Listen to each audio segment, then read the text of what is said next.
Hey there, I'm Celia, a French freelance illustrator and full-time designer. I'm creating videos about my art experimentations and many things around art. Welcome in this new video. Today we are chatting together about artistic comfort zone and why to go out of your own comfort zone while I'm mixing all my HIMI jelly gouache paint for the first time. So if you don't want to see me mix the paint, you can put me in the background and do your dishes or whatever.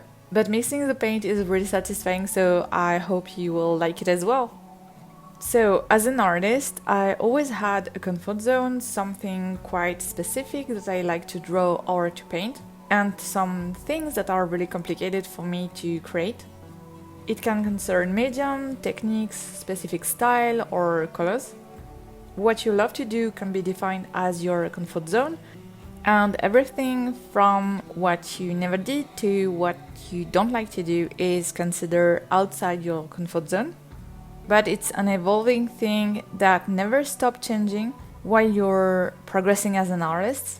Even more, if you're not making your comfort zone evolve, it will be really complicated to grow as an artist. So why is it so important to go out of your comfort zone? Going out of your comfort zone means that you will test new things and discover what you like or don't like to do. It will also help you to learn because while experimenting, you will also get better by naturally use your fails and successes to update your style. I think that is something that is quite complicated to notice while you're evolving, but after a few months, in retrospect, it's quite obvious. Alright, so now that we are convinced that we have to go out of our comfort zone, that's pretty easy to say, but how to actually do it? The first method is to try new things that you never did. It can be related directly to drawing or painting, like draw something that you never drew, paint something that you never painted. But it can also be related to art and crafts in general, because every creative thing that you will try will nourish the other creative fields. You can start by listing all the things that you want to try, from illustration to creative stuff. The problem when we want to try a lot of things is the budget. Some crafts need a lot of materials, and if I just want to try it one time and never again, it's not worth it to buy all the equipment. There is a lot of creative workshop where you can borrow the materials and test some craft for a few hours. It can be a great start without buying all the equipment. Another possibility is to narrow down to a small investment in whatever you want to try. For example, when I tried gouache painting, I didn't know if it was a one-shot or not. So I picked 3 of my favorite colors and I tried gouache painting with only 3 colors. You don't need the entire palette to try out the technique.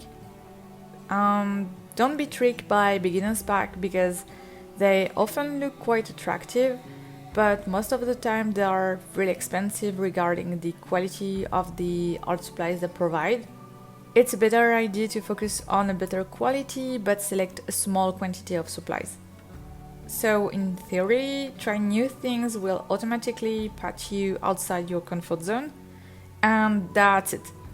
But in practice, there is a big jump to do each time you're testing something new.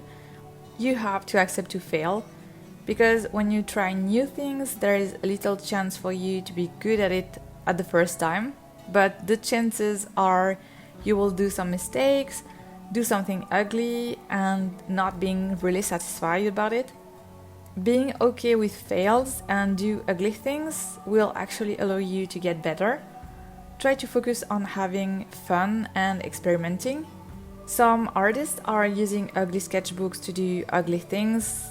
I like to think that my sketchbooks are places for experimentations, so I'm using them like that. And if it's ugly, that's okay because it means that I'm learning new things.